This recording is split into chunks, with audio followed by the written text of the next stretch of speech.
కొత్తగా ప్రకటించిన ఆసరా పెన్షన్ జాబితాలో తమ పేర్లు రాకపోవడంతో జైనద్ మండలానికి చెందిన వృద్ధులు ఆందోళన చెందుతున్నారు. పేదలకు కాకుండా పెద్దోళ్లకు పెన్షన్లు మంజూరు చేస్తున్నారనే విమర్శలు వస్తున్నాయి.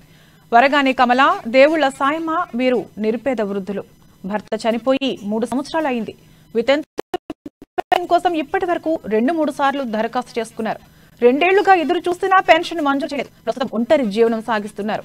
అన్ని అర్హతలు ఉన్న వీరికి అటు వృద్ధాప్య పెన్షన్, ఇటు విడో పెన్షన్ మంజూరు చేయడం లేదని పోపోతున్నారు.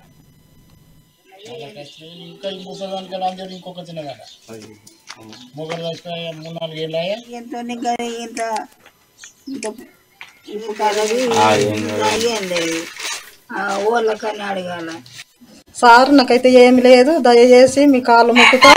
నేను గరీబ్ దాన్ని, బీజవాన్ని, మళ్ళీ నా కళ్ళు కనబడతలేవు సారు. మీరు దయచేసి, నేను ఇలా మస్తు 5-6 సార్లు ఇచ్చిన కానీ నాకు వస్తలేదు సారు.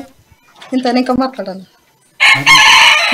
సారు. మీకు దండం పెడతా, మీకు దయచి ఇయ్యండి, మీ కాళ్ళు మొక్కు. భూమి లేదు, నాకేమీ లేదు, నాకేమంటే ఏమి లేదు. గరీబ్ దాన్ని సారు, నాకు పింఛన్ వస్తలేదు. జోకులు గ్రామ పంచాయతీకి పోయినా నాది వాళ్ళు పట్టించుకోకలేదు, సార్. నేను బీజవాంది, నాకేమైతే లేదు, నేను గరీబ్ దాన్ని. ఇల్లు లేకపోయా, పొట్టకి లేకపోయా, పిల్లలు ఊరు పెట్టేటోళ్ళు నాకు అందరూ ఉన్నది సారు. మీరు కొంచెం దయచేసి ఇంత పింఛన్ ఇప్పిస్తే అంత తెచ్చుకుంటా, తింటా ఉంటా, ఊళ్ళకి అడగకుండా. నాకు అడుగుడుకు నాకు మంచిగా అనిపించలేదు. జైనద్ మండల కేంద్రంలోని 3వ వార్డులో ఈ అమ్మ నివసిస్తున్నది. ఈ అమ్మ భర్త చనిపోయి 1 సంవత్సరం అయిపోతున్నది. సంవత్సరం అయిపోయినా వృద్ధాప్య పింఛన్ రావడం లేదు.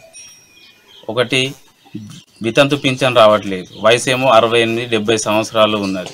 పలుమార్లు సర్పంచ్ గారిని కలవడం జరిగింది, ఈ యొక్క వార్డు మెంబర్ని కలవడం జరిగింది. అదేవిధంగా